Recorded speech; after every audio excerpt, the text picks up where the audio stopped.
নমস্কার বন্ধুরা, আজকে আপনাদের দেখাবো অ্যাডেনিয়ামের ডাল কাটিং বা প্রুনিং।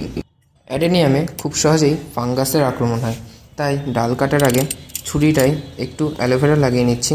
এটি জীবাণুনাশকের কাজ করবে। অ্যাডেনিয়ামের ডাল কাটার সময় চলে গেলেও জানুয়ারি মাসে ভালো ফুল পেতে এখন আমাকে ডালগুলোকে কাটতেই হবে, যাতে আরও বেশি ব্রাঞ্চ বেরোয় এবং আরও বেশি ফুল পাওয়া যায়। অ্যাডেনিয়ামের ডাল কাটার নিয়ম হলো একবারে সমান করে কাটতে হবে, মানে একবারেই যাতে পুরোটা সমান হয়ে কেটে যায় এবং ডাল কাটার পর কিছুটা রস বেরোয়, যেগুলো আমাদের কোনো ন্যাকড়া দিয়ে মুছে নিতে হবে এবং যাতে এখানে ফাঙ্গাসের কোনো আক্রমণ না হয় তাই জন্য আমাদের ফাঙ্গিসাইড ব্যবহার করতে হবে।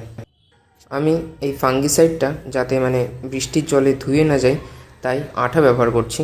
আপনারা একটু গাঢ় করেও লাগাতে পারেন অথবা আঠাও ব্যবহার করতে পারেন এবং বাজারের সহজলভ্য আমি সাফ ফাঙ্গিসাইডটা ব্যবহার করেছি। আপনাদের কাছে যা থাকবে আপনারা সেটাই লাগাতে পারেন এবং ফাঙ্গিসাইডটা গাঢ় করে দিয়ে সব ডালে মাথায় ডগায় লাগিয়ে দিতে হবে। কাটিং করা জায়গায় আমি ঠিকঠাক লাগিয়ে দিয়েছি এবং যে বাকি ডালগুলো রয়েছে সেগুলোর থেকে আবার আমি চারাও তৈরি করতে পারবো। এবং এটা হচ্ছে আমার আরেকটি অ্যাডেনিয়াম গাছ, যার গোড়ায় অনেক আগাছা ছিল। অ্যাডেনিয়াম গাছে কিছু আগাছা থাকা খারাপ না, যার কারণে জলগুলো বেশি দাঁড়াতে পারবে না এবং আগাছাগুলোই বাকি জলটুকু শুষে নেবে। আর অ্যাডেনিয়াম গাছের মাটিটাও ভালো করে তৈরি করতে হয় যাতে ভালো ড্রেনেজ সিস্টেম থাকে। আপনাদের সামনেই এই গাছটাকেও আমি সেম প্রসেসে কেটে নিয়ে তার উপর ফাঙ্গিসাইড অ্যাপ্লাই করে দিয়েছি।